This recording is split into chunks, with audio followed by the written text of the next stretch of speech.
Hey everyone, it's Scott here with another daily property update, and we're going to be talking today about Donald Trump. Now, I'm not going to give you my opinion on this guy, this dude. The fact that I'm calling him guy dude probably tells you a lot about my opinion of this guy. We're not going to get into that. What we are going to get into is the fact that Donald Trump, sitting as the president of the United States, has a huge impact on the world, the economy, and what's going on all around us. And in fact, he's having a big impact on what's going to happen here in Australia. So I'm going to be sharing with you today a decision by Trump that could potentially mean more wealth for Australia.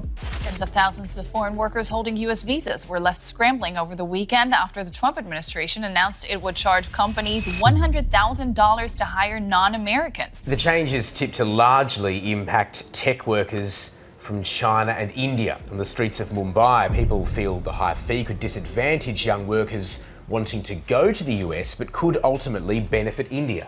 Now, this comes back to Trump recently making the decision to charge a $100,000 tariff on any American company that wants to bring in a skilled migrant from overseas on the H-1B visa. Now, the H-1B visa is America's skilled migration visa. So companies in America can go to India, for example. I'll use India because primarily this is where all of the tech talent, all of the IT talent, all of the AI talent for the next 5, 10, 15 years, this is where it is all coming from. If you're in India and you're a young person in India, you've got a good career in India, you've just come out of university, you are targeting America. Now, there were many companies in America which were bringing in these skilled migrants from India. They were bringing them in on the H-1B visa.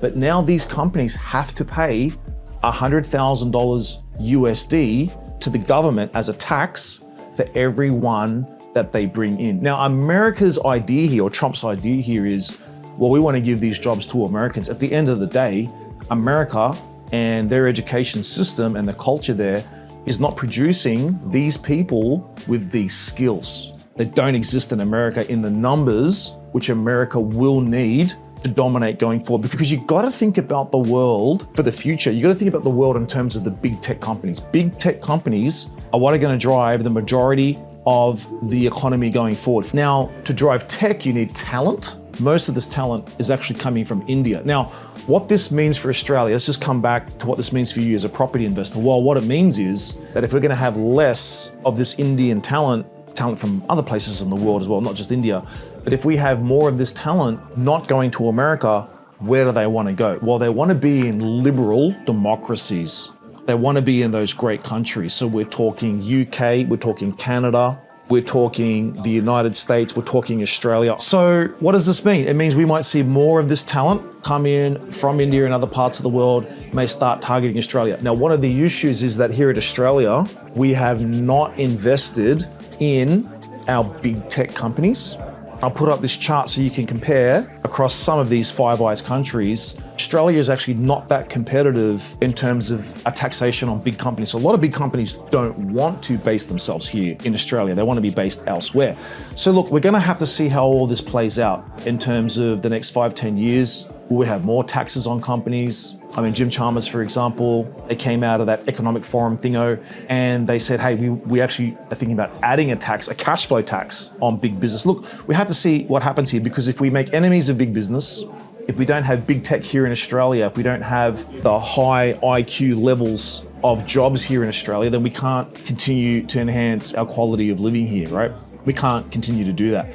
So we have to see what's going to happen. So if you look at Australia's economy today, yeah, it's strong. It will continue to be strong moving forward, but it's actually not that complex. And we want to broaden out and expand in some other areas and actually enhance what we do. So we've been relying on mining.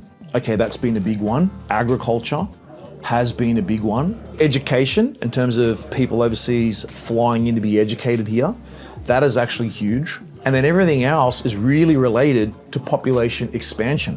Immigration, population expansion, which leads directly into construction, right? Construction is a huge industry here in Australia. And then where is most of our money going? So as we earn money and we save money and we want to invest money, most of that investment is not going to companies, business, innovation, new technologies, AI, big tech.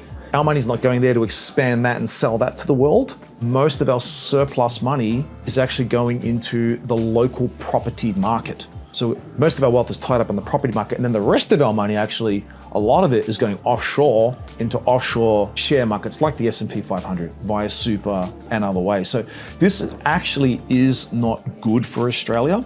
It keeps us to a certain standard of living. So the country's not going to crash and become, a dystopian wasteland. It's always going to be a great place to be because of, what the economy is based on today.